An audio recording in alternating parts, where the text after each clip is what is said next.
Boris Johnson has called for Ukraine to be admitted to Nato in the future and also launched a thinly veiled attack on Germany and the United States over the failed deal to donate tanks. He also made that surprise visit to the Ukraine after the invitation of President Zelensky this week. Well, let's now assess that the former Prime Minister, under pressure of that loan agreed while in number 10, wrote an article for the Daily Mail today, pleading with the West to ramp up its support for Ukraine due to the fears that Russia could be launching a new major counter-offensive in the spring. Well, let's get the views now of Kira Rudik, who's a member of the Ukrainian Parliament. Join us. Kira, thank you very much indeed for your time. Just to ask, first of all, what was the reaction to people there when they saw Boris Johnson's on their television screens once more visiting President Zelensky? Hello, thank you so much for having me. Well, it's not a secret that Boris Johnson is extremely popular in Ukraine. I can tell you that in some cafes, they have burgers named after him, Boris Johnson burger. This is why people are extremely happy and uplifted and motivated.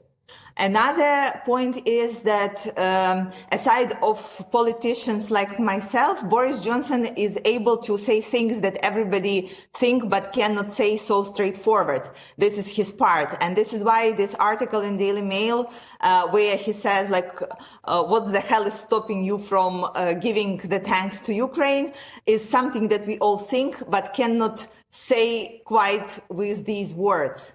But it was giving an exact question that people of Ukraine are asking. And this question, it is still in the air.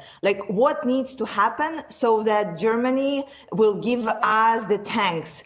Do we need to have more attacks from Russia? Do we need more frustration? Do we need more mass graves to be encountered? Do we need more threats from Putin? Or maybe we need Russian forces surrounding Kyiv again? And this is still unclear, and it's extremely hard to explain to our soldiers that are fighting at the front, what's the delay? What's the issue?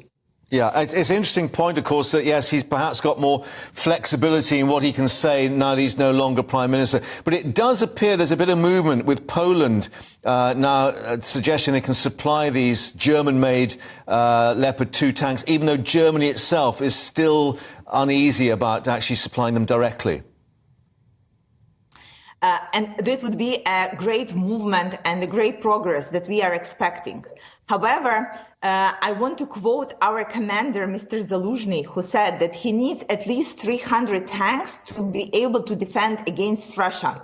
So no matter how many tanks we will get from Poland, it probably won't be enough. We need to trust people who are fighting at the front and people who are leading them.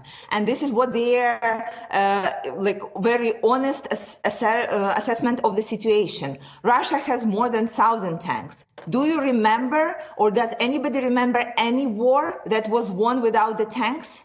And right now, when we know that every single day matters,